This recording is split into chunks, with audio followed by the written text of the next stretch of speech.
Can I have a motion to go into closed session, please? So moved. There's a second. All those in favor indicate by saying aye. Right. Opposed, no. The ayes have it. We are now in closed session. I don't think this will be more than about 15 minutes. How's that?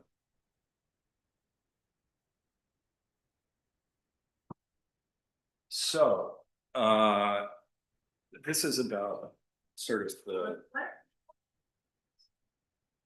Absolutely.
Meeting's gonna come back to order, 7 p.m. Can I have a motion to seal the minutes? So moved. Second. All those in favor indicate by saying aye. Aye. Opposed, no. Just to get a quick brief, the council just wanted to discuss and get a briefing on a particularly large piece of property that's for sale in town that we all know exists. Is there any public comment tonight? No? All right. A motion to. Yeah, I'm sorry. Yes.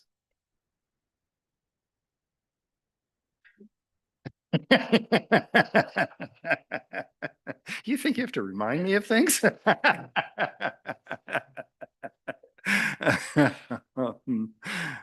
Consent agenda. Everybody square? Can I have a motion to approve the consent agenda? Yes. Well, we've already gone past public comment, David, so no, of course you can. Come up.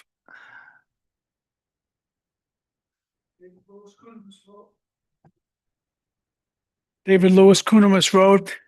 Can somebody provide a concise executive summary of what the management agreement changes are? So you don't have to print 16 pages and lay it side by side. Yes. Amy?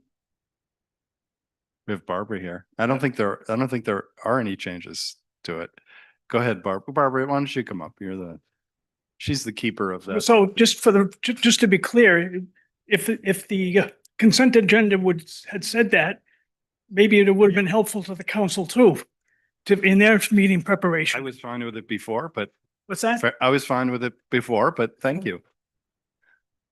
So the changes that were made were to clarify how the composition of the Hodge committee is made up. In the original agreement, it looked like each board appointed a member of the public. And so then it got confusing about how the voting would take place. So we fixed that. And then there was a reference to Exhibit A that wasn't attached. So we fixed that to say, refer directly to the deed. Wonderful. So it didn't come in, if it's in here in color, it's not. No, I mean, we, Per Vajay, our attorney, did this after the Hodge committee meeting, and I know he sent it to the Hodge committee members with the marked up, but I don't know what went on clerk base, but if you want this, you can have it. Thank you. You're welcome. Wonderful. Thank you. Yeah. Thank you. Can I have a motion to approve the consent? Second. Second. All those in favor indicate by saying aye. Opposed, no. Ayes have it. So we have the vacancies we've described before: Commission on Motor Vehicles for Hire, Coastal Resilience, Age-Friendly Community Task Force, Senior Advisory Committee, and School Committee. We've gotten a few school committee volunteers and several of the age-friendly community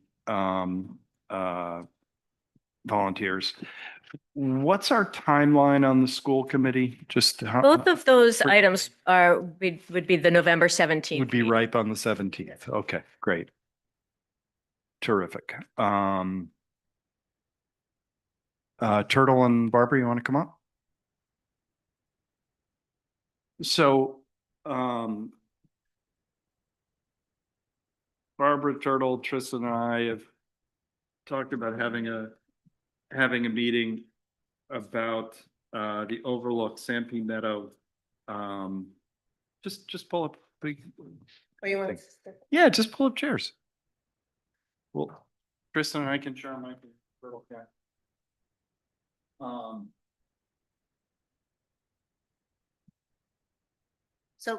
So Before we start, we actually posted this as a land trust meeting as well, because we thought we'd have Wendy as well. So maybe we should open the land trust meeting just in case she shows up. Heidi's on there. Yeah. you wait to open it only if someone can, because otherwise you don't have. Otherwise, Yeah, you you don't don't have a have a quorum. So, Oh, right, okay, sorry. so anyway, we were searching for meeting time. And I think all four of us felt like having this conversation in a public forum with people paying attention is what made the most sense as we move toward a lot of work has been done over there. Everybody's aware of a lot of the work that was done by Kevin McBride's firm this summer. When the purchase occurred, it was with the understanding that 1 3/4 acres would be reserved for a potential harbors facility, potentially housing, and we just needed to get together to sort of start talking about that. So we figured we'd just do it here. Anyway, you want to Yeah, start? so, Is your light out? the light's on. Good. So as Keith just said, we this summer did the archaeological work. We haven't gotten the written report yet from Kevin McBride, but he's verbally told us that there's nothing that would hold us up from starting to develop the property. No grave sites, No, no mass burials, there's no nothing, old right. townships, nothing. Right. Right, There's some cool finds, Yeah. and I think if we get them, we're sharing them with everyone. Yeah. But that hasn't happened yet. and so in addition to the archaeological, we've already done the hydrologic survey, the wetlands delineation, a feasibility study with the submerged aquatic vegetation to look at where dock could be placed. Working our way in from the water towards. that Sure. land. Right, so all of that work is done.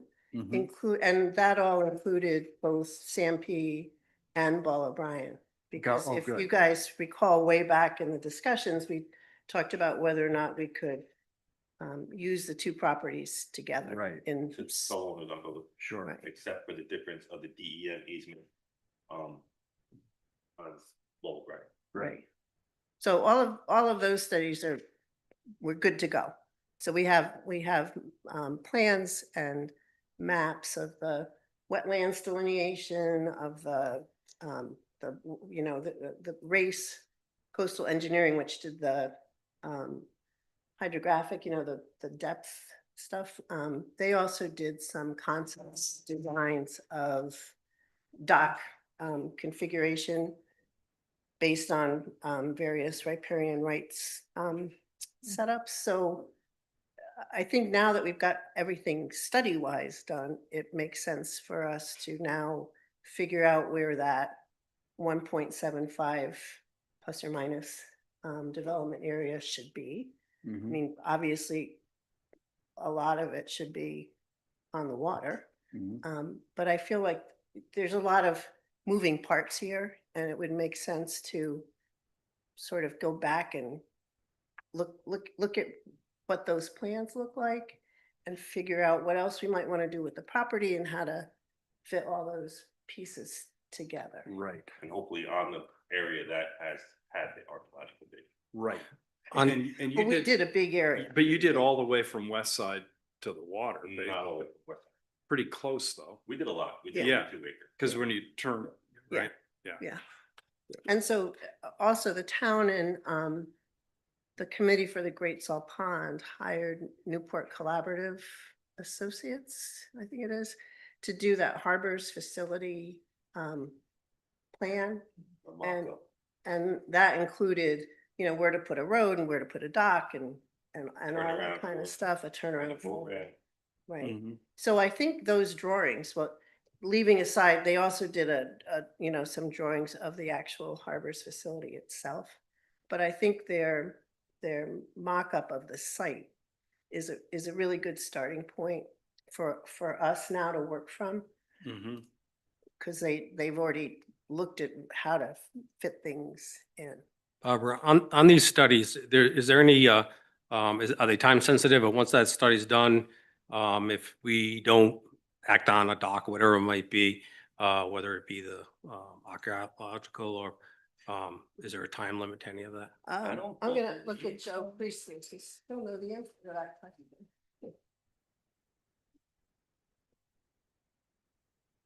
The archaeological won't change. That's, ancient history, so to speak. The contours surveys won't change. The water surveys are good for, they say, for 5 years. There's variations but it might be good, but you may have to redo them. The wetlands identification is good for 5 years. So if you don't act on a permit or whatever within 5 years, You have some to of re- those have to be redone again. Yes. But it's not gonna change to the point where you have to redesign the whole plan. Then you always have possible zone changes, but you guys would be aware of any of that, and possible CRMC rule changes. It doesn't seem likely that they will make the changes so that you can't use that part of the old of New Harbor for commercial purposes, because it's the only part that's available to us. I don't think that's a realistic concern, a realistic worry. So I think part of the rationale for identifying kind of where things would go is that I think we've pretty much envisioned that the water oriented aspects of this, for lack of a better description, would likely be grant funded in some way. And we have to be, we want to be ready, I think, with here's where it's going. Sure. So like if, it may not happen during this administration where there's a different philosophy about federal grants, I think. But it could, it could. And if something gets rolled out, we don't want to say, well, we have to figure out where we're going to put the building. Exactly. We wanna have it all or go. Right. Yeah. Yeah. And it may be that we want to do this in a piecemeal fashion, Mm-hmm. like put in a road and a parking area and a boat ramp. Mm-hmm. To give people better access. They can launch their kayaks or little boats or whatever. And that's certainly a lot less costly than building a harbors facility. Barbara, But if we had it planned, we would know Yeah. where to put those things, and we could start doing that without waiting for $6 million Yeah, for the right. building. I'm basically. curious about the hydrogeology, just the question. Is there enough depth there to put a thought- ramp? Yep, Yeah. so. Okay. we- I just wasn't sure how quickly, it got deep. So a company called Ecotones is the one that did the feasibility, and they actually looked at 3 different scenarios. One was having the dock go off in the direction of Paul O'Brien, Okay. and one having it sort of go straight forward. And the third one involved the actual overlook property, so that's not really relevant anymore. But he concluded that there's no hindrance to, Gotcha. I mean, I'm sure there would be dredging that's required. Right, But right. yeah, and since there's no aquatic vegetation there, it's relatively straightforward. Right. Gotcha. So there was a grant that was in, and then we removed it, and I'm hoping you can help me with this. We removed it to allow the fire board, so we weren't competing against the fire board. Do you know if that grant ever got put back? So that's the federal appropriation. It was also submitted under a boating infrastructure grant around the same time. So I think it was just sort of moved from one slot to another. And that grant program was not successful. It hasn't been resubmitted. As Keith sort of alluded to, this No, that's- administration isn't necessarily prioritizing those kinds of projects. Right. At the same time, I do want to temper, the boating infrastructure grants have gotten much more tricky to navigate, and some communities have had trouble lately getting those to intersect with public purposes. So it's something we want to work carefully on, and I think that grant application that's on the shelf needs some more attention before we put it back in. Sure. Um, Gotcha. Is there another round of voting infrastructure this coming year? Not that's been announced yet, but we're we keep an eye out and are sort of ready and waiting for it. Right. So the more detail that we can add, again, the stronger that application gets. So Barbara, from your perspective, should, I don't know, the four of us sit down with a map and, I mean, I don't know how this, how you envision this working. Well, I kind of envision us making a list of all the things we have to decide Okay. and, and doing that and then going back to the full council and saying, does this make sense? Rather Right. than us go down some Sure. trail Yep. and then the rest of the council says, yeah, no, that doesn't sound Yeah. right to us. Okay. Because I think there's a lot of, as I said, there's a lot of moving parts here. Do we want to go A? Do we want to go B? But I Right. think if the general consensus is outline an area for the harbor's facility and outline where we think the roads should go, which is probably on the western edge of the Yep. property, close to the I would say, overlook, yeah, then we can work within that framework to fill it in. great. And normally you don't have to do archaeological dig of roads going in somewhere, but we did it. Kind of expecting that that is also where the sewer and water and septic and electric would all be buried underneath, therefore going deeper. Right. We did Right. like that, Yes. Yeah. just preparing, Yep. trying to take as much pressure off the taxpayers as possible. Right. And the other thing is, Bill, to your point, these studies that were done were all relatively inexpensive. I think the archaeological was like 13,000 and that was probably the most expensive. The rest were in the, $4,000 to $6,000 range. Did the land trust pick these Yeah, up? so I think it's important people realize that Yeah. the land trust has picked Yeah. up the cost of this. right. So, which is, Besides the one testing, Oh, besides the what? the Harbor's Masters, the Harbor's Oh, Department. yeah, the Harbors Department was actually paid for by the feasibility study that Newport Collaborative did was paid for by the Committee for the Great Salt Pond. Right. So, yeah, so if we do have to redo them, it's not gonna be Right. a heavy lift. The most expensive one is done, Right. one and done. right. And then the other sort of, I think, bigger question is, how do we want to incorporate Paul O'Brien into this? I mean, if you look at the easement, it talks about connecting the two properties and using Sam P to provide access to Paul O'Brien, because I think a lot of it has to do with the parking and situation and stuff. So I think that's part of this that we should look at. How can we best use those two properties together? It may make sense to put the access on Sam Pete and the actual dock on Ball O'Brien going out that way. Right. But these are all questions that we have to look at. Sure. Save more lot coverage for you guys to use if the boat ramp and the dock is on. Right, right, Yeah. right. Well, originally, we were trying to, the original plan that we have, the building is on both lots. That's right. It was far enough over. That's right. But now that you have these, these studies done, how does that coincide with the boating infrastructure grant application? If we got the, So we should call our meeting to order. Oh, Yeah. So call our meeting to order make it. a motion to call it Yeah. 7:19, Okay. all in favor? Aye. All right. If the grant, if this grant shows up tomorrow, we're ready to go. Because everything else is done. If we didn't have any of this other stuff done, we got the grant tomorrow, and now we've got to sit down and like, all right, we've done this, we've done. Right. The studies are done, but the massing or the Mhm. It's a clean open study. locations on the map. Right. And so, and I, Pear already did a little bit of looking at how we could use those two properties together.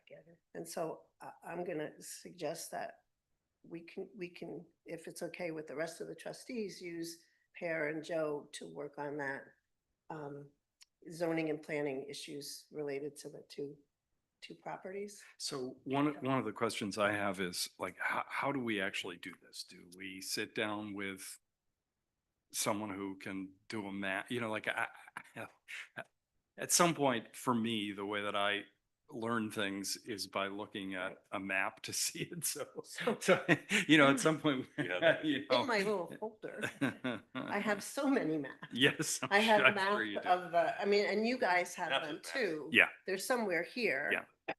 Because we had them, but like there's a, like, here's a map of, show and tell here. This is the wetlands flagging map. So we have all these maps that we can work. We don't need to do anything new. And Right. then there's a,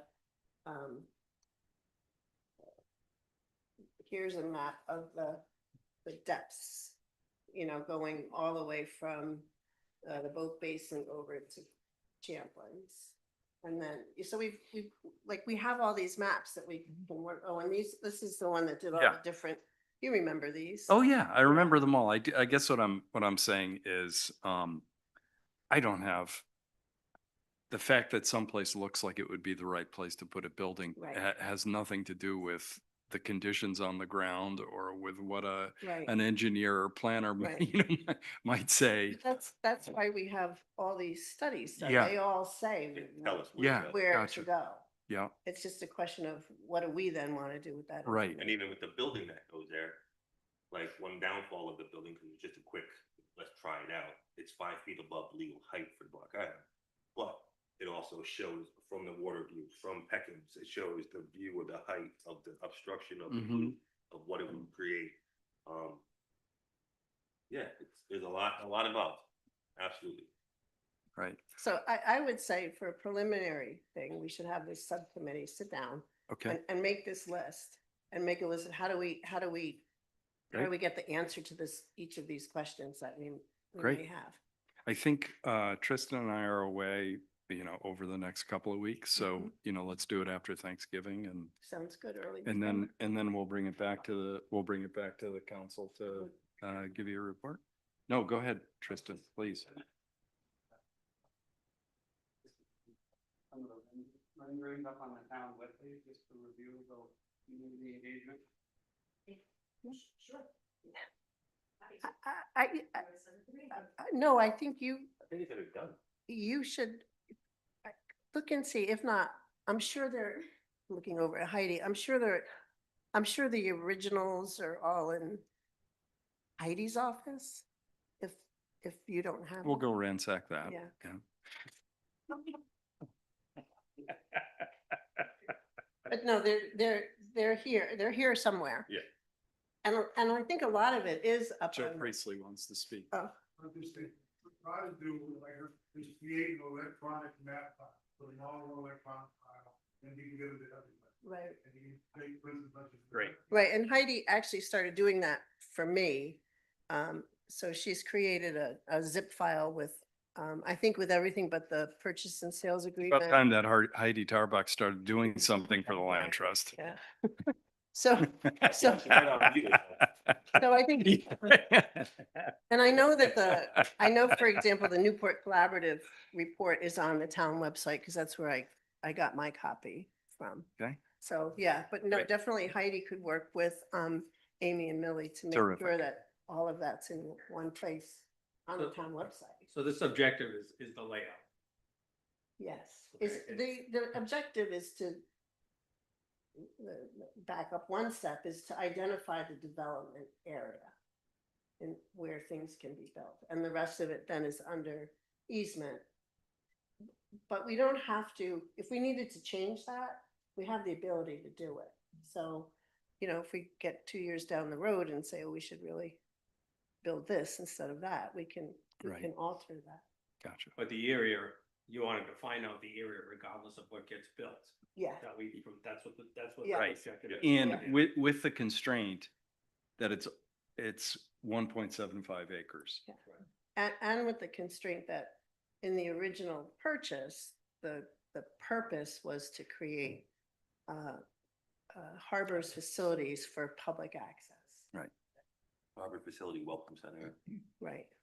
So once you decide where the area is, Mhm. is your list of questions also going to be then, what are we going to build there?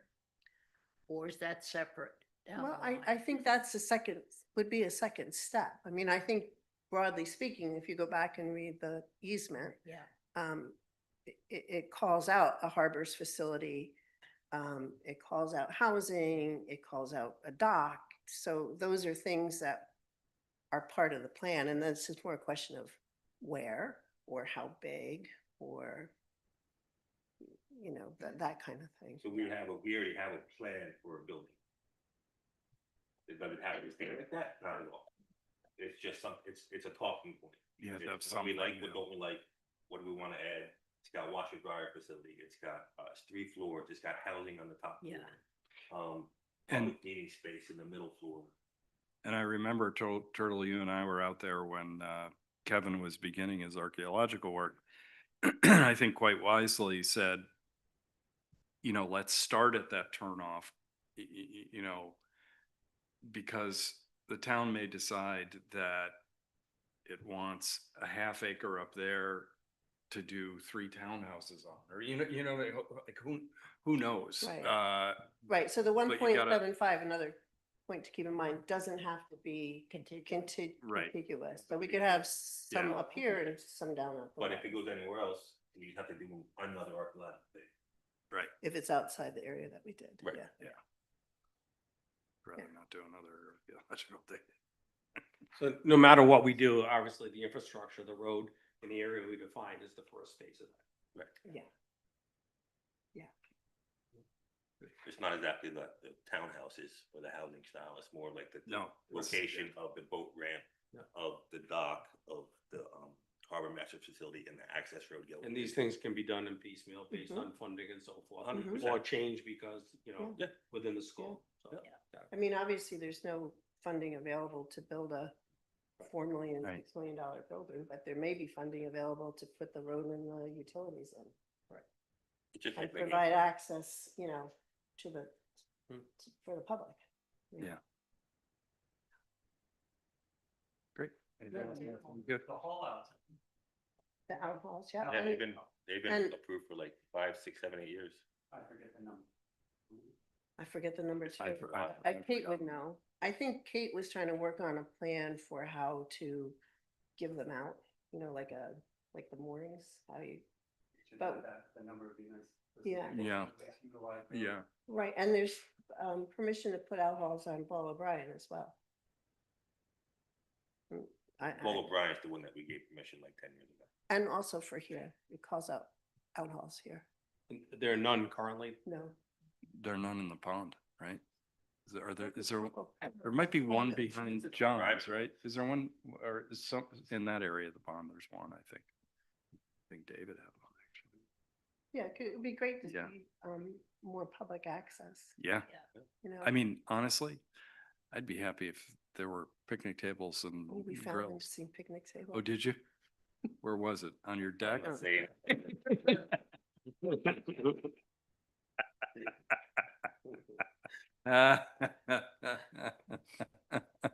It's not bad, it's bad. Oh, okay. All right, great. Put an air tag on. All right, so we'll just sort of note that we'll get together after Thanksgiving and Yeah, keep and, going. Heidi, you'll help, Millie and Amy get all the documents in one place? Will do. Okay. All right, Beautiful. Good. Thank you, Thank guys. you. thank you. This was great. Terrific. Awesome. You have Okay. you have to end your meeting? No bad. Oh, yeah.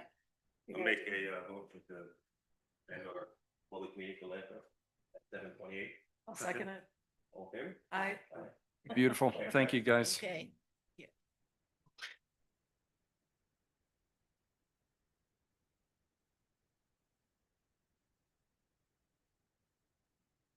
All right, Millie, now we begin the annual warm up for licenses and So this is the first step in a 2-step process, or it's actually even a 3-step process for these MFEs. The ordinance does require that you set caps at this meeting in November. And so that's what you have before you. You're going to be setting the caps and the locations for hawkers and peddlers and for MFEs. great. So there's no change from last year, So if I, other than Julia on the hawkers and peddlers. right, she just withdrew Yes. over the weekend. So we do not have a hawkers and peddlers active hawkers license at this Right. time. We could, I'm not advocating for this. Just to, because my mind always has to be refreshed at every single one of these meetings. We could still have a cap of one that would be open. Absolutely. I think you have to have at least one available. You have to have at least one. Okay. So that would be, But if we start with the mobile food yep, cap, we currently have six applicants, and you have a cap of 6. And those include Andiamo, Block Island Gourmet, Payne's Killer Donuts, Southeast Light Delights, and Champlin's, and the Pizza Shack, which didn't get open this year, but he has plans to hopefully have it open for next summer. okay. Oh, the Pizza Shack is the Down one at Payne's Dock. down at Payne's. It's open. He didn't get open this year? No. That's too bad.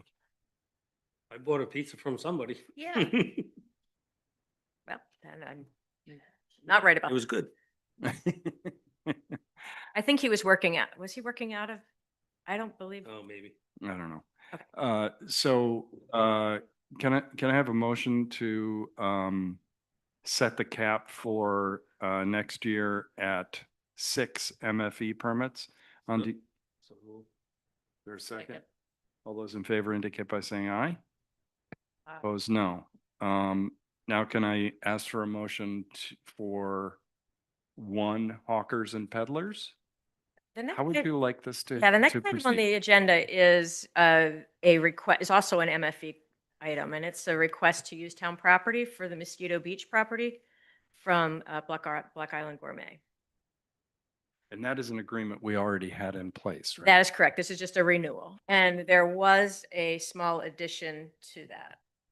Yeah, they were asking for an additional location in that letter.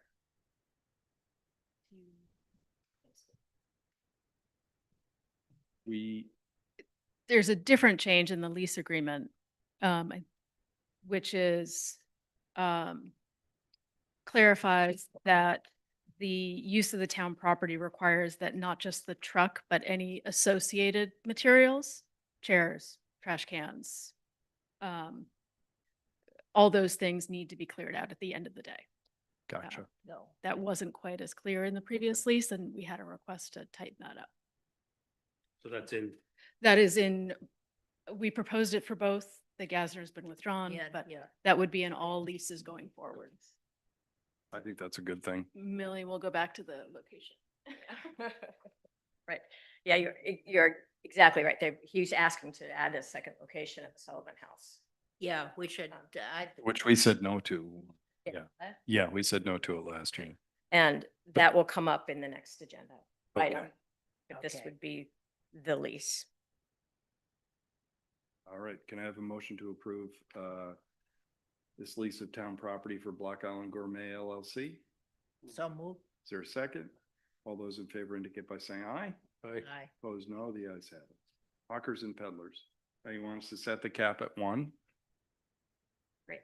Can I have a motion to set the hawkers and peddlers license cap at 1? Second? Second. All those in favor indicate by saying aye. Aye. Opposed, no. The ayes have it. We can ignore B under the hawkers and peddlers because that's now null and void because Julia is no longer wanting to lease that property. Right. And then we move on to number 8, which is discuss and act on to set locations for mobile food and hawkers and peddlers. So if you were to look at that list includes Settlers Rock, which was for the hawkers and peddlers, and you can choose whether you want to keep that or not. Mosquito Beach, Payne's Dock, the Fort Island property, Carol Payne's, Interstate Navigation, which had been used in the past, and I think that we want to remove that.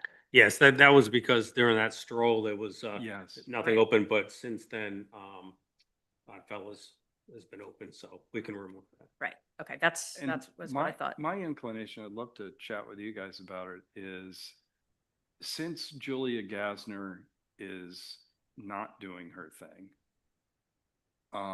But we have a hawkers and peddlers available. I don't think we should identify that location. Because if someone were to come, they could ask us for that location or another. I'm thinking out loud which is always dangerous. The item, I'm sorry. Do we have to identify a property at this point, or can we wait till we get an application?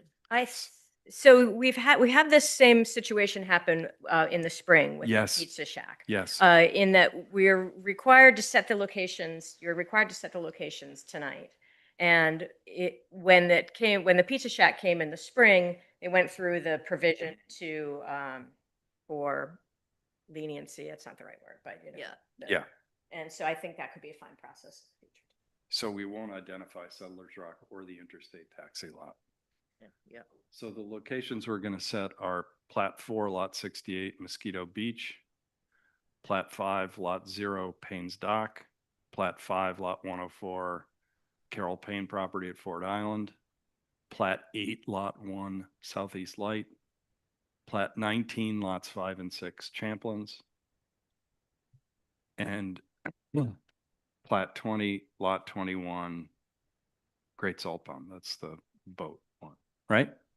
Can I have a motion to that effect? Second. Second. All those in favor indicate by saying aye. Aye. Opposed, no. The ayes have it.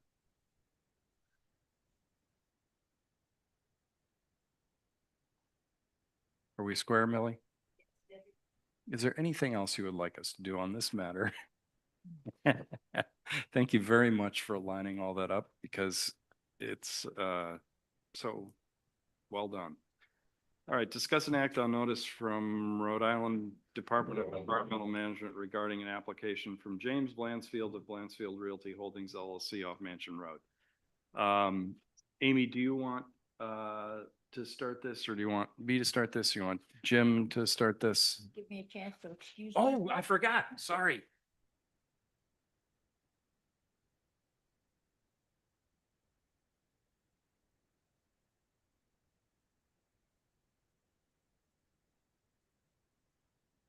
Sure, it was 5 minutes ago.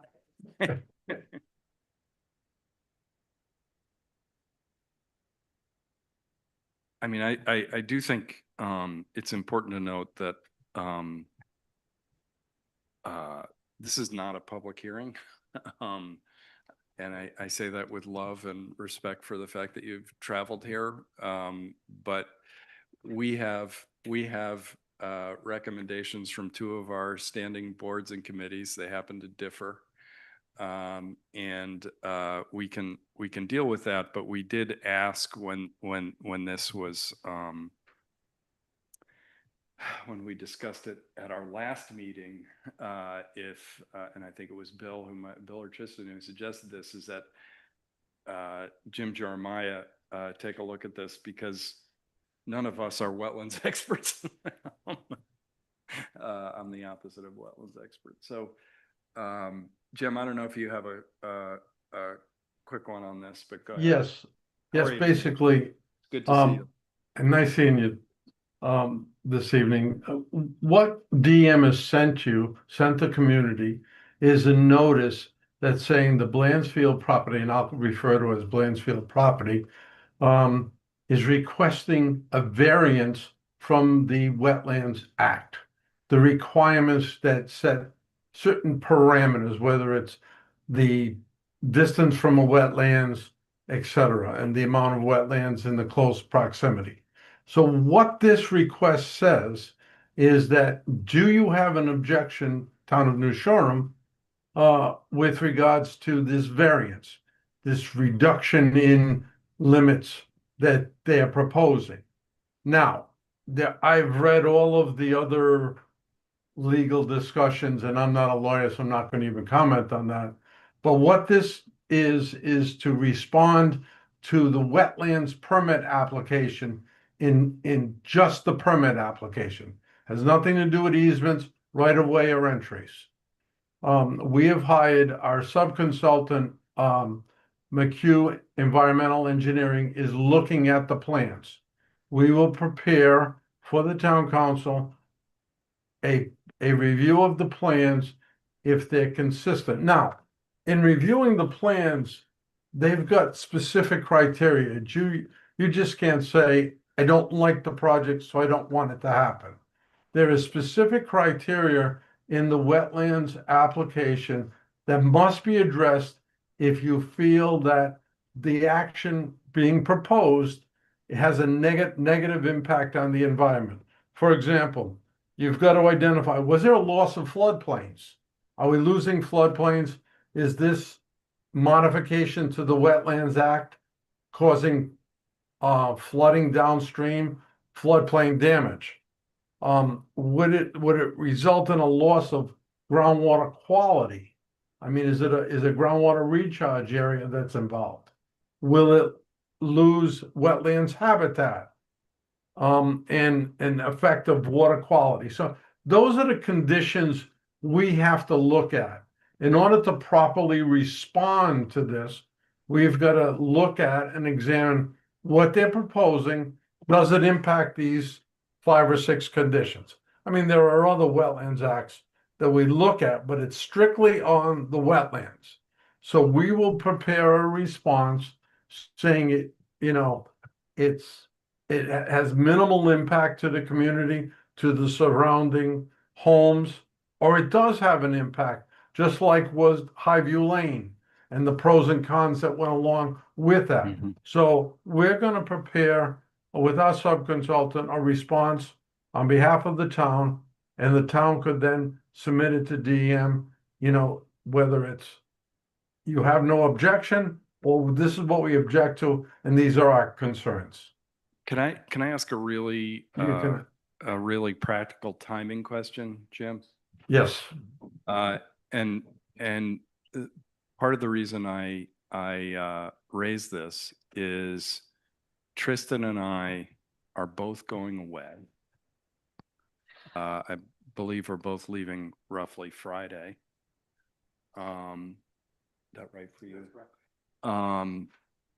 And Nancy has to recuse, which means that if this comes up when Tristan and I are away, there won't be a quorum to act. And what is our, and then there's the B is what is our deadline for talking to for, you know, submitting something to DEM? The 17th. Oh, so I'll be back then. Well,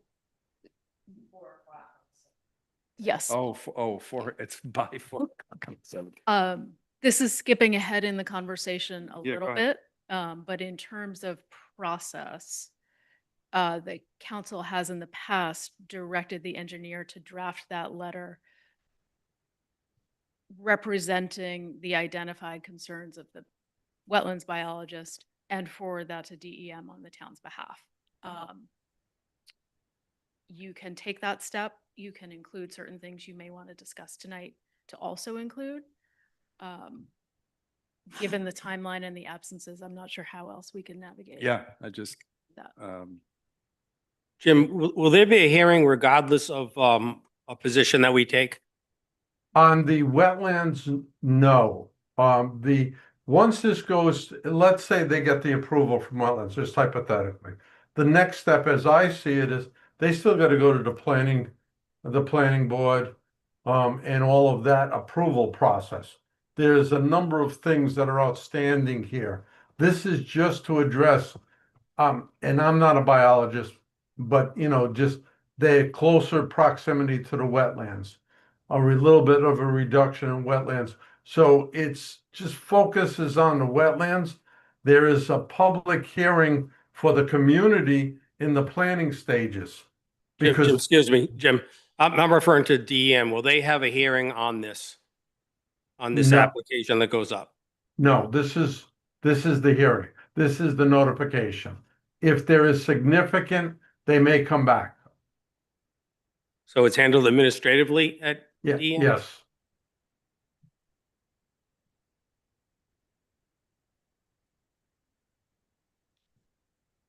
well,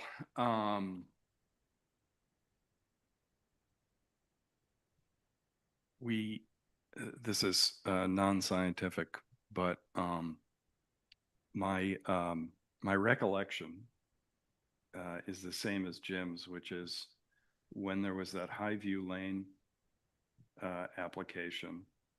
I believe this is, which was quite frankly a much more significant one. We took the approach that Amy just outlined, which is Jim, consult with our subcontractor, our sub-expert on wetlands, answer the questions or raise the questions associated with the specific statutory or regulatory areas of concern, and present that to DEM on our behalf. Is that, do I recall that correctly? And then if I would just ask, would we also add in the life safety component with the apparatus, with the full list of our equipment? We could, Tristan, we could add that in, but at this phase of this is only the impact to the wetlands. We could add that in life safety, but that goes into the right of way and the easements and all of the other outstanding issues that still remain with this property. I mean, as I read it, there's a lot of, I can't see all the lawyers in the audience, but I'm sure there's a number of issues with this easement. So, Right. I can add that if Tristan, if you want that, we'll certainly add that in. So this is an initial go, no go on this approach.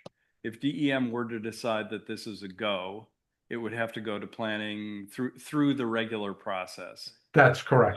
If it's a no-go, then it's go back to the drawing board, please.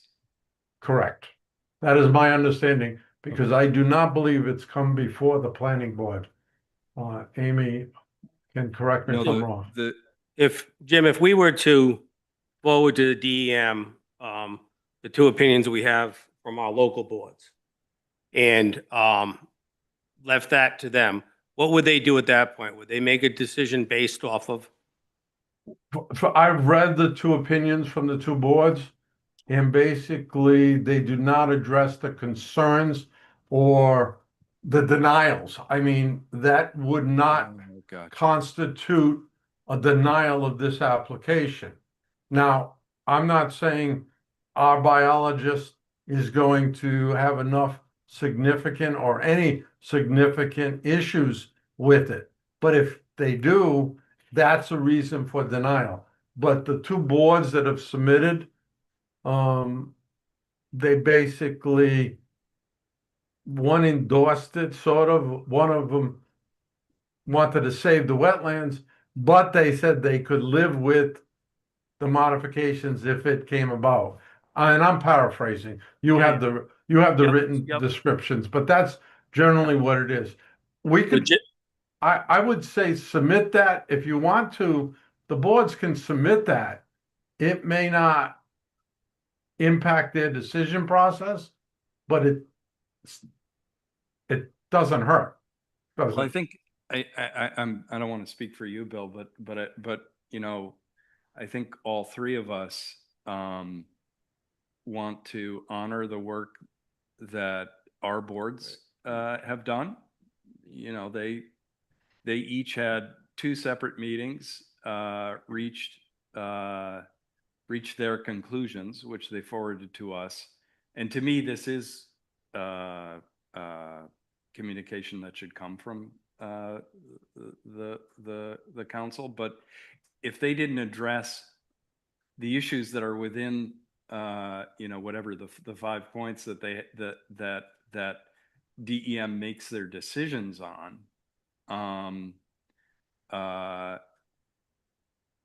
you know, I guess we should send it along saying, look, you know, we have two volunteer boards, and here's what they said and how they voted. Whether DEM takes it as part of their analysis, I guess, is going to be up to DEM. And if we took no position and forwarded those letters forward, what would the next process be for the DEM on making this decision? If they had no objections to the alterations, they would probably grant it if their engineers deem it, they're still going through their review process of whether or not it's significant and needs to be adjusted. They're asking public comments now on that too. They will continue their process. They're gonna take public input and make their final decision. If we have no objection to the minor loss of wetlands, et cetera, they will take that under consideration, but they still may have a final decision that may turn it down.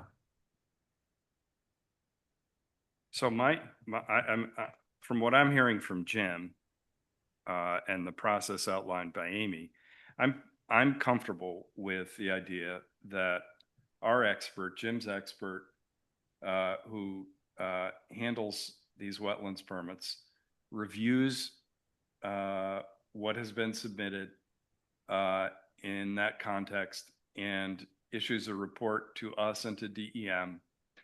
I tend to think that I would like to include the planning board's letter and the conservation commission's letter, because I think for no other reason than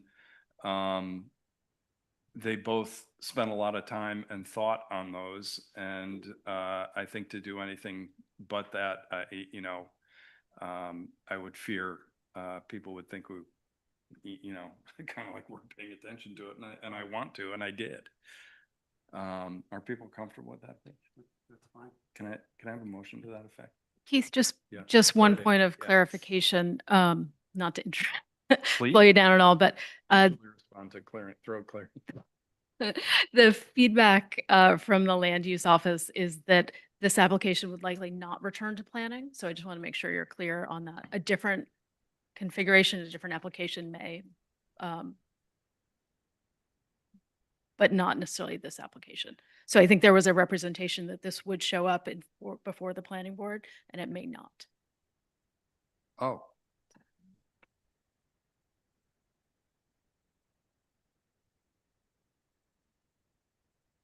So if DEM issues a wetland permit here, there are no further land use questions for this on this matter?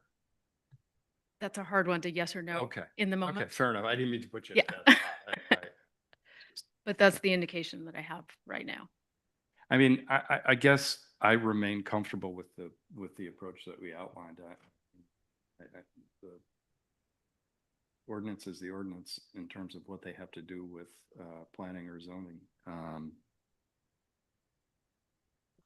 I sort of stick with I'm not the wetlands expert here. Right. So I would say let's have a motion to ask Jim to continue and prepare that document and present it to DEM and in a file that has attached the planning board letter and the conservation board, the conservation commission. We'll see that letter though before it goes up. Yeah, I assume. so. Yes. Sure. Yeah.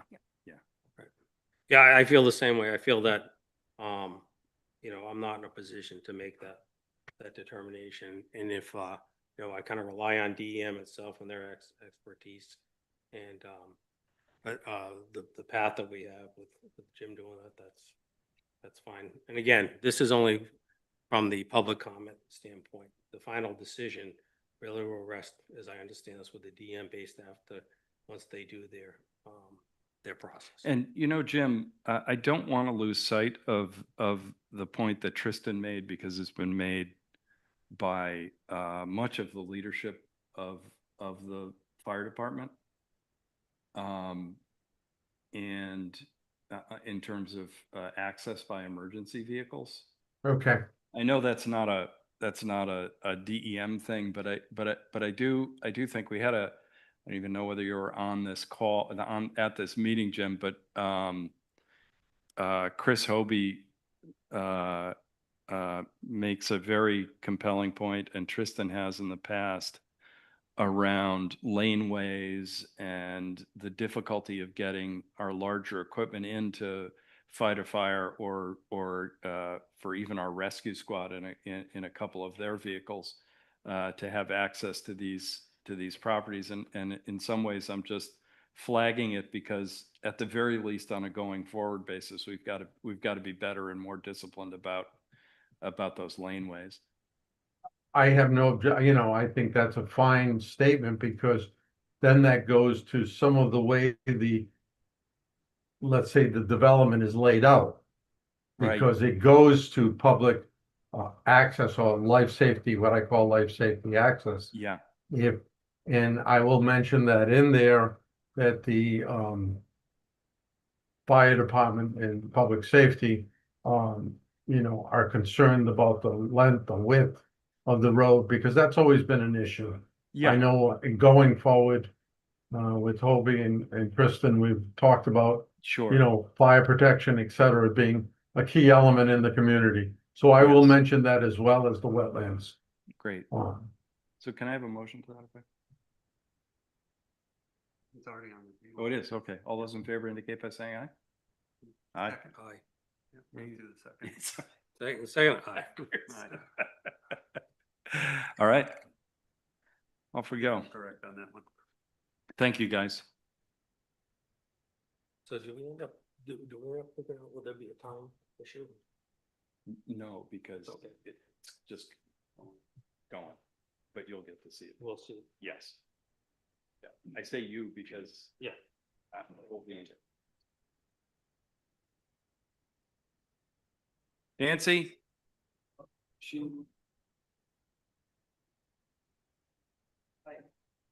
Well, it's late.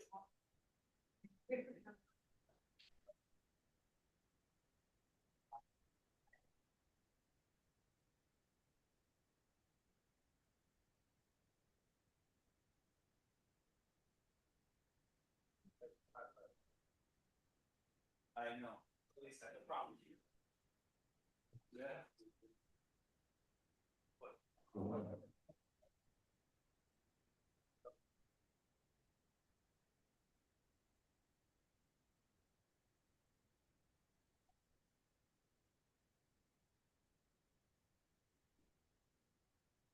Road restore. Is that where we are? We are at Road Restore, and we've still got Jim here. Who's gonna tell us about the 2026 application? As you may recall, we've had, the town has received grant funding from the Department of Transportation on various road projects. And currently, you've been seeing the road construction on Beacon Hill. We've done some aprons along Pilot Hill, Mohegan Trail. And we've also done some road work on Mohegan Trail, Lakeside Drive, and Snake Hole Road, and Connecticut Avenue.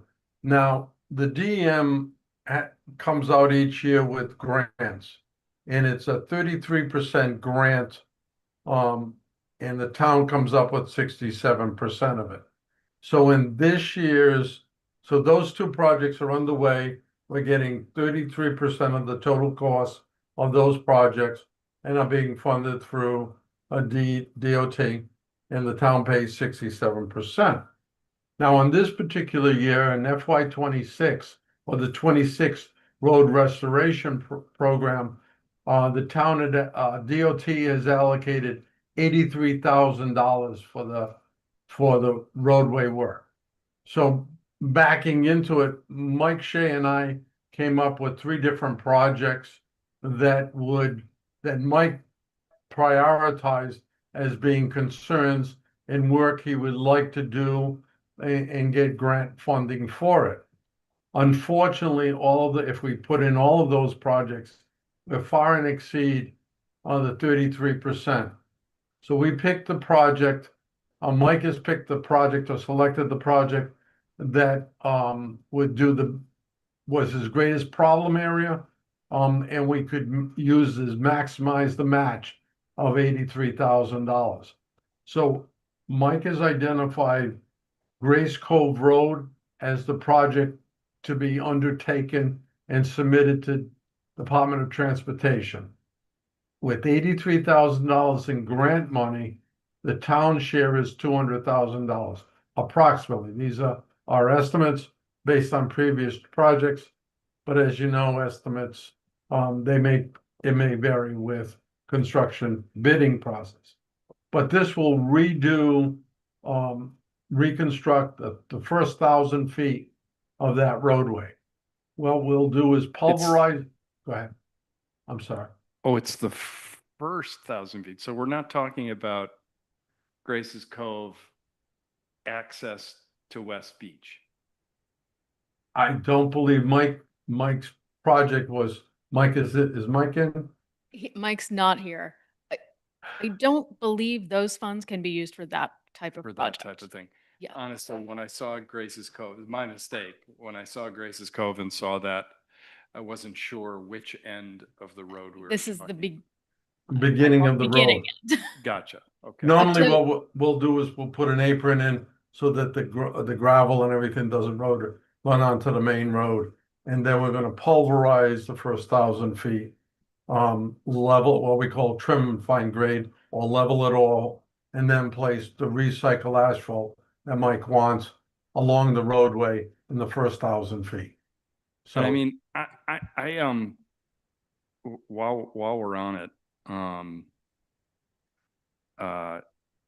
with this recycled asphalt, I have to say, the thing that I was worried about on Beacon Hill, I live on Beacon Hill, full disclosure, so I see it, is as soon as that road was smoothed out, people were driving even faster.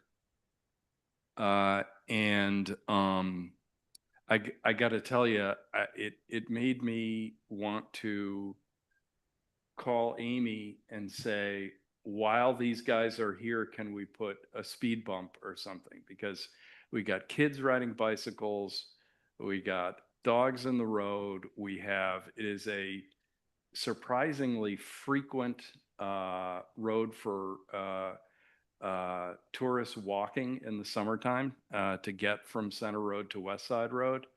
And I am really worried about what that looks like, not just in the summer, but year round. And this was, year round folks. One naturally, I would dare say that there's not one of us who doesn't drive faster on West Beach Road than we used to, right? And this is very much a pedestrian way. And I would just say, if it's happening on Beacon Hill, it could very easily be happening on Grace's Cove. And to me, any of these projects ought to contemplate what happens with speed. That's, Council President, that's always an issue. Obviously, when you have a rough terrain, people tend to go slower. When you have a smoother road, all the projects we've done in the town, when you have a much smoother road or a sidewalk, they tend to go faster. What Mike is trying to do in the Public Works is maintain the stability of that road. As you know, the road during various God, storm yeah. events erodes. So the idea of putting in Mike's selection of recycled asphalt, there will be sections that will be paved along Beacon Hill. And I will ask him tomorrow. We haven't paved it yet, so this is the week. If we're going to make a little change, this is the week we want to do it. I should have backed up. Please understand, Jim, you haven't heard me complain about this project at all. My dental bills will go down. But I think, quite frankly, my grandchildren, all of whom are under 6 years old, are playing in our yard a lot right next to the road, and it worries me. And presumably there is some speed mitigation strategy that you could deploy there that wouldn't be terribly expensive and at least would send the message that it's not a 55-mile-an-hour road. I will mention that to Mike first thing in the morning, and we will see what we can do with the roadway. Because it always has something to do with, speed bumps always have something to do with plowing and plowing issues, so I'll leave it up to Mike. Thank you, Jim. Sorry to get so granular. No, that's okay. Yeah. Can I just ask too, I mean, originally, I thought the concept was on these roads was to do the apron so that the dirt doesn't come out onto the main road. So, I mean, does it have to be 1,000 feet? Well, no, on Gracie's Cove, we're only paving the apron. The rest of it is gravel or the mix. It's not a pavement area. So all we're doing is pulverizing the road, and like on Beacon Hill and others, where we're just putting the millings down as a gravel. It's a form of gravel that we're putting down and compacting it. It is not actual pavement. Does it look like pavement? Briefly. Yes, it does. Yeah. Because the other piece is trying to keep mopeds off of paved roads. Come over to my house and have coffee tomorrow morning, and you can see what it looks Jim- like. Jim, can you just speak to the process of item 3? Is similar to road planing? Are they going down into the local, say 6 or 5-inch minus? Yeah, what they're doing on the pulverizing, you mean? Yeah, Correct. what they're trying to do here is, as the gravel roads are now, they tend to stratify. Where you have the heavy gravel on the top, fines at the bottom. What they want to do is blend that, because a good road base has a granular separation or mixture of large and small materials. So the pulverizing action causes that to blend and get a good mixture of gradation, because you don't want one size of stone at the top and another size at the bottom. So that pulverization will cause it to mix it all up, as opposed to digging it up and replacing the gravel. 2 weeks ago, Susan and I thought we lived on the San Andreas Fault, because when they say pulverize, Yeah. it's pulverized. We had books falling off of one of our bookcases. It was crazy. It was really an incredible tool. It's like Because, pounding a steam shovel or steamroller. And because other than that, we'd have to rip that material out Right. and bring back in 6 inches of gravel because you have good gravel there. It's stratified with stone on the top and everything else. So we want to loosen it, compact it, and then put the top, we call trim and fine grade, and then put the 2 inches of reclaimed asphalt on there. Jim, the 83,000 that the state provides, is that based off of is that allotted, or is that a competitive, or how do they, 'cause it doesn't seem like a lot of money. They come up with the percentage based on what the state gives them, and they divide it up, and they have a formula in there. Like last time, we got something like the town got over $250,000 in funding over the 2 years. This year was much less. So this is what is available, and it breaks down by the number of roads you have and linear feet. So we don't have the most roads, so that's where our number is. You work in several other towns. Are you seeing the decrease in those towns also? They're all decreased this year. You're right, Bill. It's not a lot of dough. No, I mean, especially, it's only 33%, which isn't a lot to begin with. Right. And then $83,000. The reason I ask is because sometimes, these formulas can get skewed because of our population or so forth. It's a That's the reason. combination. It's a combination of a number of those things. Now, at the end of the cycle, now this was all due on 31st of the month of October. So communities have submitted their application. If not all of the money is used, they will put out additional monies, but it's still maximum of 33%. Right. They may give you more money, but it's maximum of 33. Back on the subject that Keith had on the speed on the roads, I think you're right. The same thing with the dump road, but this is the same issue that David Lewis has been bringing up with us on the West Side Road, Yeah. people walking and so forth. So it's going to be a combination of police enforcement too. Yeah, well, I mean, I don't know about the apron to Grace's Cove, but I trust Mike Shea's sense of what he feels is urgent in terms of the roads. So I have no problem with this approach. Hey, Jim, one thing that just popped in my mind here, you were talking about some of the mitigation with speed bump and so forth, that they can be issues with plowing and so forth. I guess one of the questions would be, is there anything that could be put in seasonally? Some consideration given to that is, it can be put in to remove some of those, That, whatever.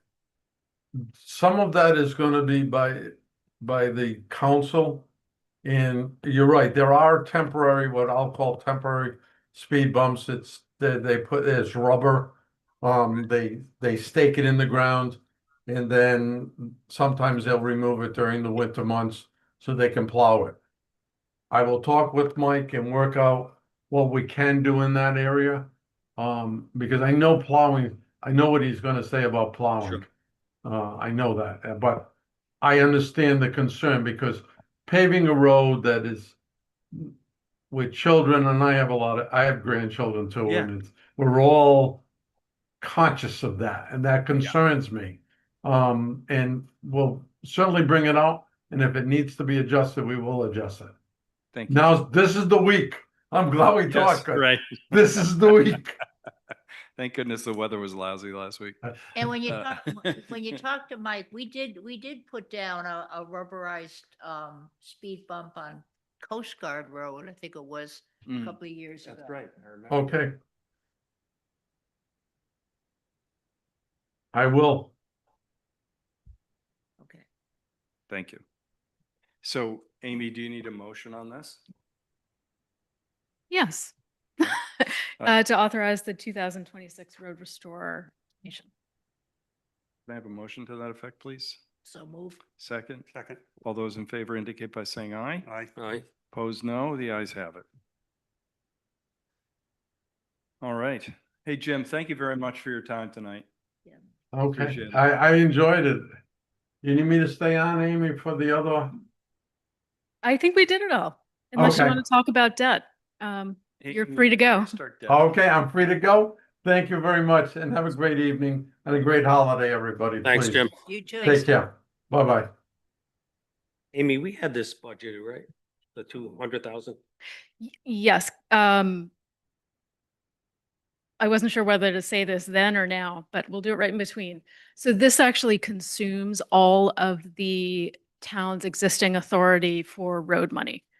We have just enough to cover the 2026 match, which means we want to consider asking for additional authority at financial town meeting so that we can continue to take advantage of the road restore program, assuming it continues. That'll be a little election sensitive probably, but McKee's made it very high on his agenda. So for your budgeting purposes, we won't know what that money will be, right? Will the amount of money come out of DOT that we receive before our budgeting? Or we're just trying to will we end up making an educated guess? So what we've done in recent years is had a blanket authority. So we've done 3 million total. I can't remember if we did 2 and 1 or 1 and 2 or 1, 1, 1, 1. But having that availability for road improvements in general has allowed us to take advantage now of $350,000 of state money. So I think that's been a strategy that's worked, and we've been able to come back to the council for each project to make sure it aligns with everyone's priorities. Thank you, Amy. Let's talk debt. Let's talk debt. And I expect this will be the first of a couple conversations. But it will give us a chance to start from the same place about where we are today and what we have on the plate. So there are some copies up here if anyone wants to. Do you have a hard copy, Bill? You want it? Oh, I can- Yeah, I'll pass that down. I got it on the things. Yeah. I should have it there too. So the first page very simply lays out our existing principal and interest payments. So this is debt service, how much we pay as part of our operating budget every year in total. Pretty straightforward, and you can see how dramatically it declines. That's really more interesting is the next page, which doesn't just consider what's on the books today, but what we've committed to as a town. So the blue and the orange stay the same. The gray is the $4 million school bond that we're in the process of issuing right now. This is preliminary principal and interest, subject to final pricing, but the general direction is going to be correct. The yellow is the $2 million of housing that was authorized at last financial town meeting. Again, just an estimate of principal and interest. It's also an estimate of when we might issue that, but it represents something we've committed to and will be financing sometime in the future. I guess what's a couple of things that are interesting is you've got this nice dip here in 2026, which is the current fiscal year that we're in. This is really the maturity of a school bond that then gets replaced with another school bond coming online in 27. That leaves us pretty much at the same debt service level. And then the addition of the housing is a pretty manageable increase there.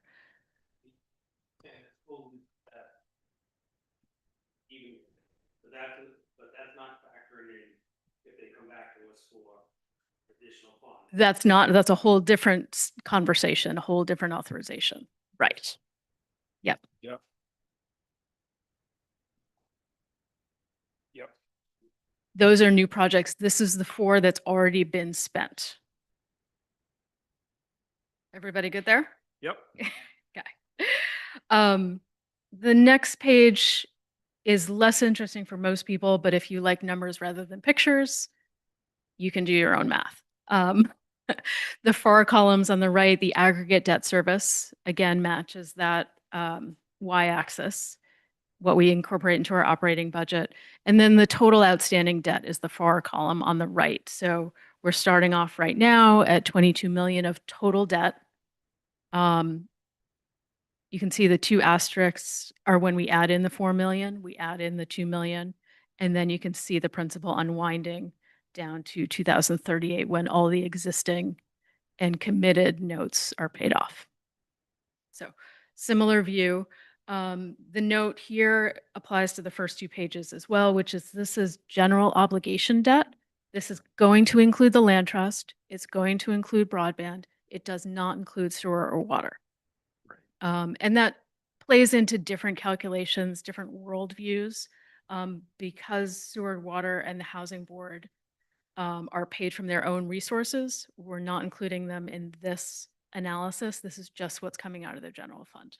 So why is the land trust then included? Let's flip the page. Okay. And that gets to the way that a rating agency and a lender looks at us. Because the land trust debt is general obligation debt, and it doesn't have the neat package of being an enterprise fund, sewer and water that other communities have, it's hard for them to understand. Okay. So their superficial analysis, when they look at all of these ratios, they automatically include the land trust. Because And- it's backed by the full faith and credit. And because they don't know what it is or how to Right. deal with it. Gotcha. Uh-huh. And so those first 3 columns are some of our debt ratios, and I'll go through each one individually as the rating agencies initially look at them. And then we do New Shoreham adjustments, where the finance director, the town manager, our financial advisor have conversations about what's different in New Shoreham. And that's where we talk about, Understand. hey, the land trust is a general obligation bond, but they actually pay that out of those resources. Hey, we issued $4 million of school bonds, but the state actually reimburses 35% of that principal and interest. And so you need to look at net debt for New Shoreham, and that's that far right column Right. that considers the revenue that is guaranteed and consistent against that debt service. So rating agencies and lenders start by looking at gross debt, the third column. We bring them over to the last column and say, Right. don't forget about these offsets Sure. that really change our ratios. So I know I jumped right to the middle of the page, but it's a great example of the storytelling we have to do. One of the other ones that's really obvious is debt per capita. So the very first column, debt per capita for New Shoreham is $16,000 per person. That's knocks people off their chair. And then you talk about what that means for us, what our population numbers are.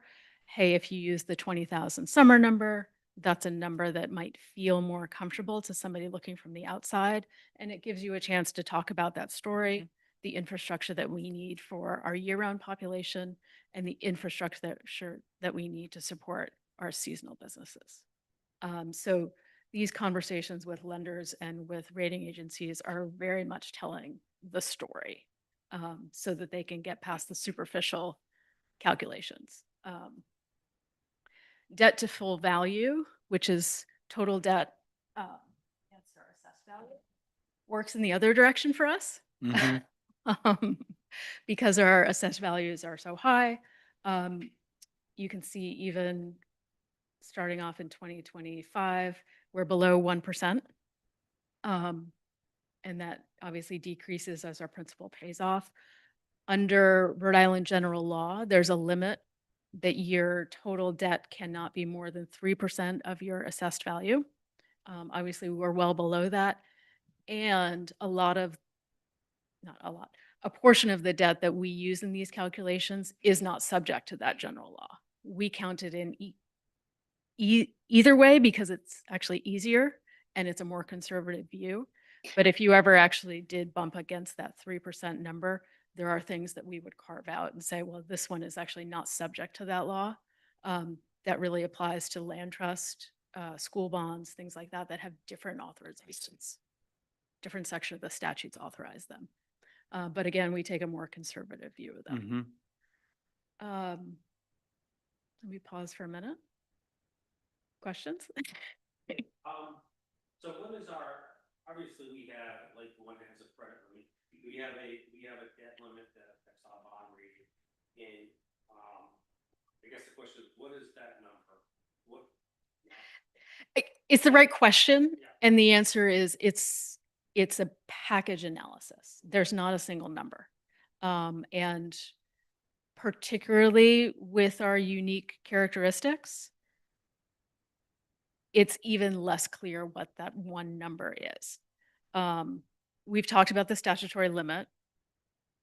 We'll talk next about debt service as a percent of your budget. You know, how much can you carry in a year? But even that is a subjective range.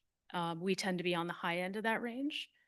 That hasn't been a problem with lenders or with the rating agencies. It's something they're very comfortable with in New Shoreham. We typically run 15 to 20% in terms of debt service as a percentage of our total budget. Because in a lot of ways, our actually operating budget's relatively small, but we still have to run a school, but we still have to build a town hall, but we still need to build a police station. And we have all these sort of one-off things that you do to keep a community running on a relatively small operating basis. So there are metrics and guidelines, but it's never going to be a single number. Yeah, and I don't mean it Yeah. as a set number, it was a guide. There's a certain area, like, the meeting. And I think, let me just use an example. Let's say it was, I don't know, 45 million, but we were probably down 30, whatever. And I think that, you and your past position is taking more of a conservative position, which is a good position. When you look at all these towns upside down, pictures and everything. So I guess that's my bigger question, not so much as how can we manipulate this round to get the loan, but where is that comfortable position? And the reason I say this is because there are a lot of worthy projects coming down the pipe, the school, the fire bond, the possibly the Harvards, whatever it might be. And, you know, standing on their own, we're all worthy, but when we start to look at them together, you know, It's a big number. yeah, it is a big number. Yeah. You know, and it's not to say that it's not a path we would look at, but I think it's really, this is where, when the planning board would do their, planning board was involved with some of the 10 years, so forth. I think there's a lot of value to that because we're looking at it holistically as everything all together. It makes me nervous when we have a town financial meeting and we put $2 million towards housing, which is definitely worthy. It's a good cause. But stand down, it's, you know, it's like cigarettes are cheap. You buy one at a time. You buy a pack, they're very expensive. So I think the point to that being is that's where my concern comes in when we look at these. And then, you know, you don't want them driven by, you know, who wants to say no to a school? Who wants to say no to a Black Mountain? That type of thing. And then we find ourselves, or we have to find ourselves in a bad spot when we basically catch up. So in the middle column here, gross debt service as a percent of budget. That is probably the one that for me, we get closest to an, oh boy, how are we going to navigate it? Is it the right balance is really the question. It's not a right or wrong Yeah. with a value judgment associated, but what's the right balance? You know, like I said, that 15 to 20% is a range that is comfortable for us. We've operated in that space now for at least 15 years. We started to move into that space around 2005, 2006 with the first school bond, which are now paid off. But you can see right now adding a significant element to our debt in the next 3 years would really move us well above that. Now, it also considers it's a percent of your budget. In doing this analysis, I projected for 4.5% budget growth over this time frame. Our average has actually been closer to 5.5%. But, you know, again, that has its own policy implications. Sure. How quickly are we growing the operating budget? You know, so that's a consideration as well. But if we turn to the last page, what we've done and how we've issued our debt so far has been designed to leave room for those next rounds of policy choices. You can see that our final maturities right now are 2038. And even on the graphs, you can see how quickly they drop off. So roughly 90% of our debt matures within the next 10 years. That's pretty unusual for a municipality. We did that partly because we knew there were more things coming behind and we needed to be able to make space for them so that we're not 18 years out still paying for something that's beyond its useful life and we're still carrying the debt for it. You know, so to the extent that we've been able to issue 10-year maturities in the last decade, we've done that. Right. And that means when you start to project some of the upcoming needs that you mentioned, I can see a path for fitting those in, not necessarily all at once, and it depends on the size of them, but you can see we've got some significant reductions in 2030, in 2032, 2034, where you can start to see space for new projects to come online. But as we move forward, if we look back, $10 million program, project, it was only $4 million back in. I Right. know. So if we're looking at, you know, whoever thought it'd be looking at $20 million in fire. Mhm. Yeah. You know, so we look out 10 years, we have to also figure out what is that going to escalate with it too. So it's just, it's scary. And I think it's difficult. It's about difficult. That's it. And it takes some balancing and prioritization that can be hard. Yeah. I think our job is to make it not scary Yeah. because it's what we need to do.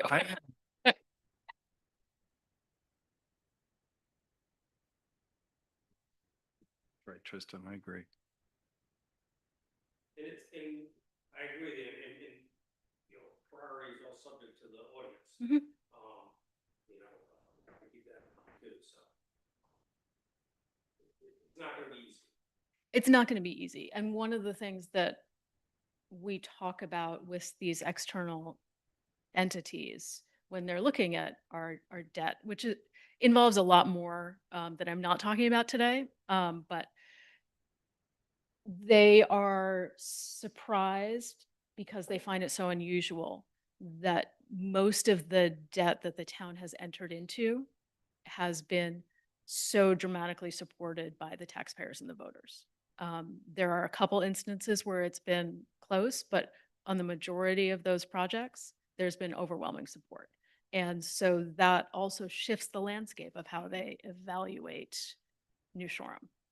Because this, for some of them, this is clearly a community choosing to tax itself. Yes. For those things. Yeah. Yeah. You know, if every vote were within a handful of, Yeah. that would be, it would raise I some get different that. flags. Yeah, I get that. Yeah. But that hasn't been the case, and we tend not to move forward with too many that are that controversial. And so there's a lot of confidence from somebody looking from the outside that what we're doing actually reflects the priorities of the community. And so I think to the extent that we're continuing to have those conversations in a really clear way, by the time we get to issuing a bond for something, there's a lot of buy-in, and You're right. that is important. Mm-hmm.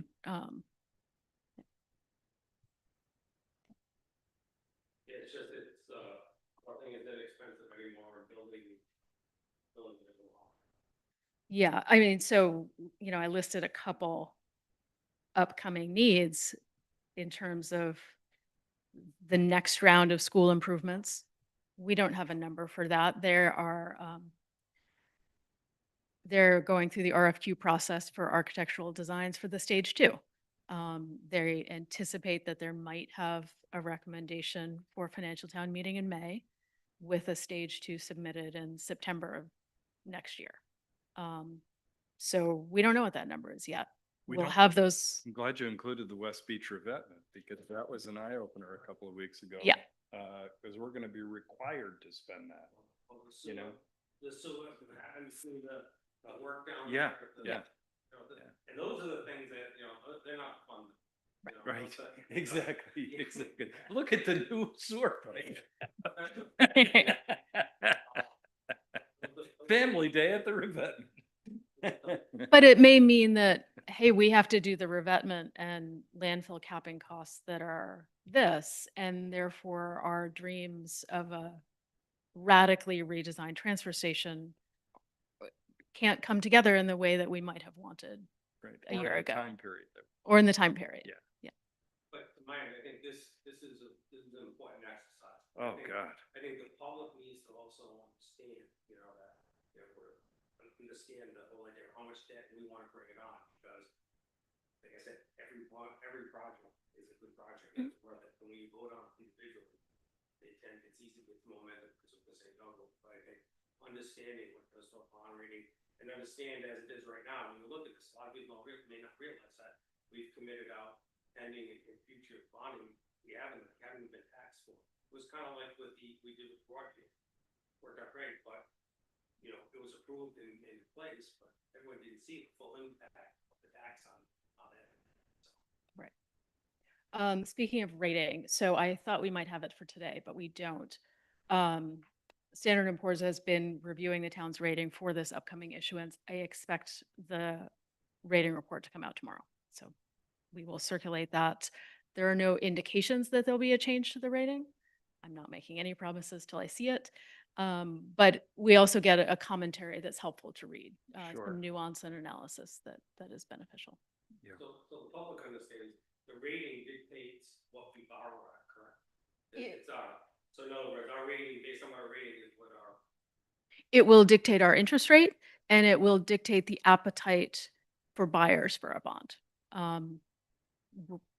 Because we're such a small issuer, sometimes driving enough demand can be a challenge when we do a public issuance. Amy, are there any analogous towns that you look at when you know, we look at this, we're weird. I mean, I understand that, but I'm just curious whether there are, I don't in this one. gotcha. Because they, S&P and Moody's and Fitch, they have their benchmarks. Mhm. So we look at those. Yeah. And we then evaluate our own story against those and understand.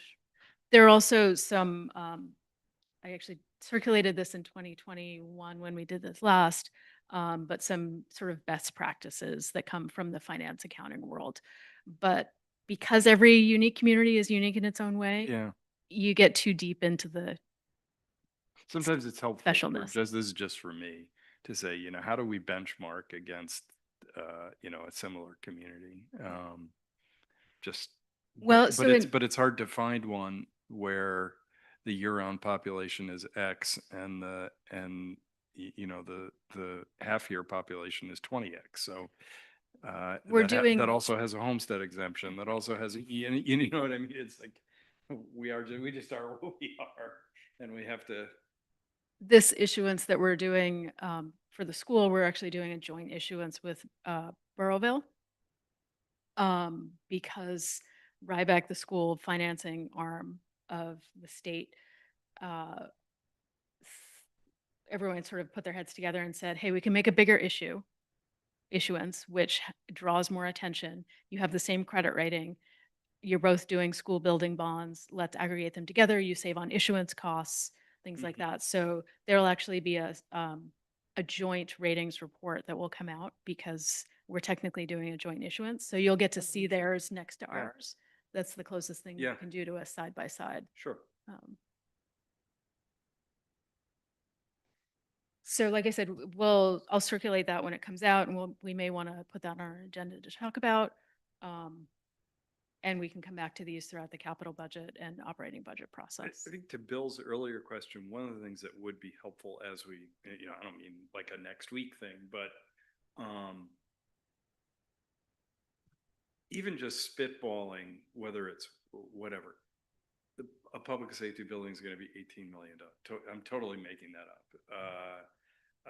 The school could be X, and what the graph looks like there, and how you could stage those things. And as we As move we get a toward little budget further. season, Yeah. it's not a special project or anything like that, but that I can remember the last time you did this. I find it really helpful because I'm learning, you know, at 63 that this is how I learn things, is looking at graphs like this is much more compelling to me than, you know, the spreadsheet of numbers. So it's very, very helpful. It's really helpful. Amy, from being in both seats, from the finance, is there anything as you go through this exercise that's giving you some real concern, or? Feelings are the same from both seats. How do you fit it? How do you fit all the things we need to do? Right. Yeah. Is there some sort of a summary on the letter from DEM about the revetment and the landfill closure? Is there something we could put out there to just be part of the public conversation? I would say not yet, because we're still negotiating some of those points about whether we're going to sign on to them. So as we build that record and agree on some final sets of terms, yes, but I'm reluctant to put that preliminary letter out because there were some materials they already had, for example, things we had already provided. So I think some of the things on their list needed to come off. Okay. But once there's one that's more definitive about future steps, yes.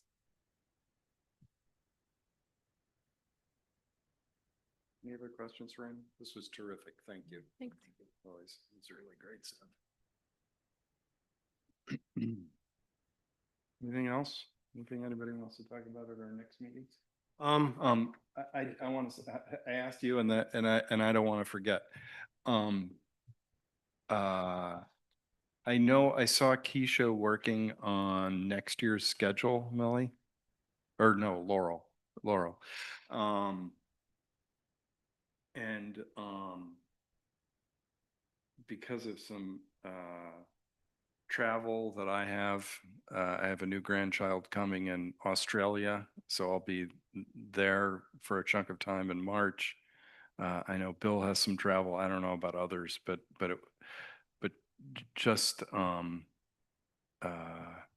just, I'm saying that because I'll forget about it. So you know yourself. I know myself. I expect to present that on December 1st meeting, Great, so you guys can. wonderful. Thank can you. Look at those dates. Thank you. Sorry, Bill. Oh, no problem. Did you have something on that before? The only thing I'd like to see us put on either, it doesn't have to be the next agenda, but I think we need to address, we have that new pumper truck. I don't know what the proper word is for it. Yes. That's supposed to be coming in the spring sometime. I think we need to look hard at trying to find a home for that thing, whether it be, I don't know, in a building, in a tent, in something. My concern is, we're spending whatever it is, $600,000, $700,000, $800,000. We talked about this before. I think Molly brought it up. We wouldn't buy a tractor and leave it in the yard. I don't have an answer for it, but I think what we should give some discussion because it's too expensive a piece of equipment, I think, to just cover with the top. So if we could maybe, whether it's also with the fire department or whatever, so. Motion to adjourn. Second, all those in favor, indicate by saying aye. Aye.